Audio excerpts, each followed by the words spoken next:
Hope you all are doing well. इस video में मैं आप सबके साथ शेयर करने वाला हूं best study plan to score 80 plus in CA foundation paper number 2, that is business laws and business correspondence and reporting. Law और बीसीआर के पेपर में क्या होना चाहिए आपका स्टडी प्लान, कैसे कैसे डिफरेंट डिफरेंट टॉपिक्स को आपको पढ़ना है, इस चीज के बारे में मैं इस वीडियो में आपको बताने वाला हूं। स्टार्ट करते हैं। सबसे पहले आपका जो टोटल 100 मार्क का पेपर आता है पेपर नंबर 2 का, उसमें से 60 मार्क्स की आपकी लॉ होती है, 40 मार्क्स की आपकी होती है बीसीआर। अब ये 60 मार्क्स का जो आपका लॉ का पेपर आता है, टोटल 12 मार्क्स के 6 क्वेश्चंस आते हैं आपके पास, जिसमें से क्वेश्चन नंबर 1 तो मैंडेटरी होता है 12 मार्क्स का, 4 इंटू 3 4 मार्क्स के 3 क्वेश्चंस आते हैं। एंड इसके बाद रिमेनिंग जो आपके 5 क्वेश्चंस बचे, उनमें से आपको एनी 4 अटेम्प्ट करने होते हैं। टोटल अगर मैं बात करूं इन 72 मार्क्स के पेपर की, तो ऑलमोस्ट 30 मार्क्स का पेपर आता है केस स्टडी बेस्ड क्वेश्चंस और 42 मार्क्स का पेपर आता है डायरेक्ट थ्योरी क्वेश्चंस। सबसे पहले बात करें कि इस केस स्टडी के लिए आपको क्या करना है। आईसीआई की मॉड्यूल के अंदर काफी सारे एग्जाम्पल्स दे रखे हैं। जब आप कोई भी एक्ट खोल के देखेंगे तो वहां पर आपको दिखेगा कि कोई एक सेक्शन का प्रोविजन जहां लिखा हुआ है, उसके नीचे ही एक रिलेटेबल एग्जाम्पल दे रखा है।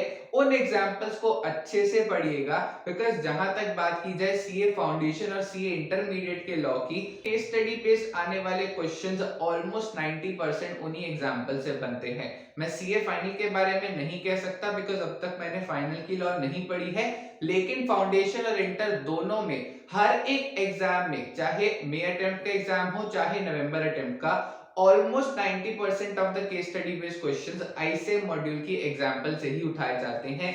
So for case study based questions आपको आईसीए के एग्जांपल्स अच्छे से ऑलमोस्ट 2-3 बार तो जरूर पढ़ने हैं। नेक्स्ट जब हम बात करें डायरेक्ट थ्योरी क्वेश्चंस की, so for this what you can do is कि आप प्रोविजंस जो है, चाहे तो आईसीएस स्टडी मटेरियल से कर सकते हैं, चाहे तो आप आपके कोचिंग के मटेरियल से भी कर सकते हैं, इट्स कंप्लीटली योर चॉइस। लेकिन जहां पर बात है प्रैक्टिस के क्वेश्चंस की, so for that what you need to do is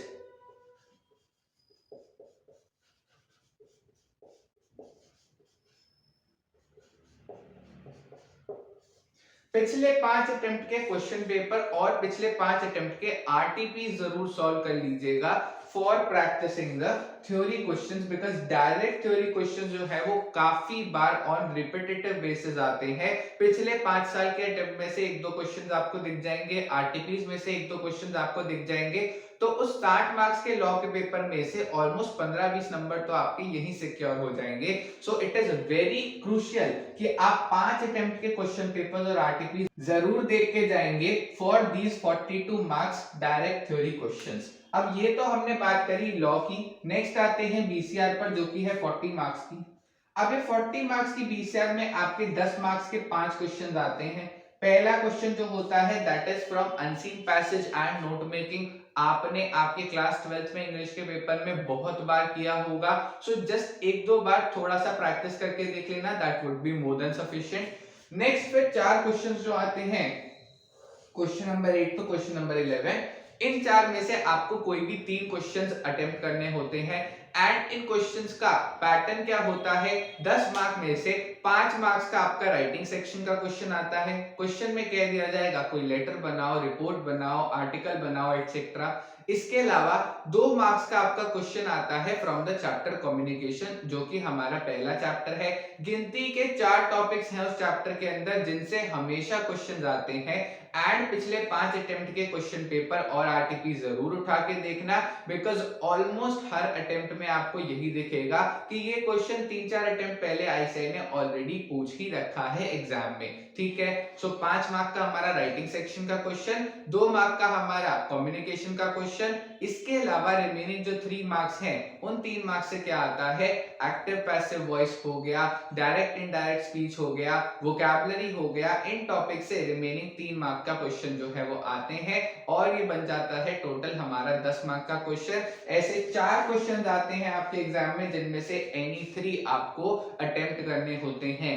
अब एक चीज ध्यान रखिएगा, बिजनेस लॉ और बीसीआर के पेपर के अंदर काफी स्टूडेंट्स पेपर पूरा अटेम्प्ट नहीं नहीं कर पाते हैं, द रीजन इज कि उन्होंने लॉ के प्रोविजंस तो सारे अच्छे से पढ़ रखे हैं लेकिन लिख के प्रैक्टिस नहीं कर रखी, कर भी रखी है तो बीसीआर को इतना कैजुअली लिया था कि राइटिंग सेक्शन कभी करके देखा ही नहीं, चाहे लेटर हो, चाहे रिपोर्ट, चाहे आर्टिकल, क्लास 12 तक हर इंग्लिश के पेपर में देते थे, अब भी कर लेंगे, यही सोच के स्टूडेंट्स एग्जाम में चले जाते हैं।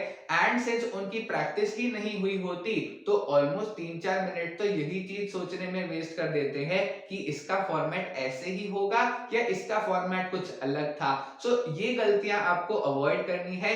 एंड जब बात आए राइटिंग सेक्शन की, कोशिश करनी है कि एग्जाम से पहले जब 1 महीना रहता है तो हर रोज ज्यादा नहीं तो एटलीस्ट एक राइटिंग सेक्शन का क्वेश्चन प्रैक्टिस करके देख लेना।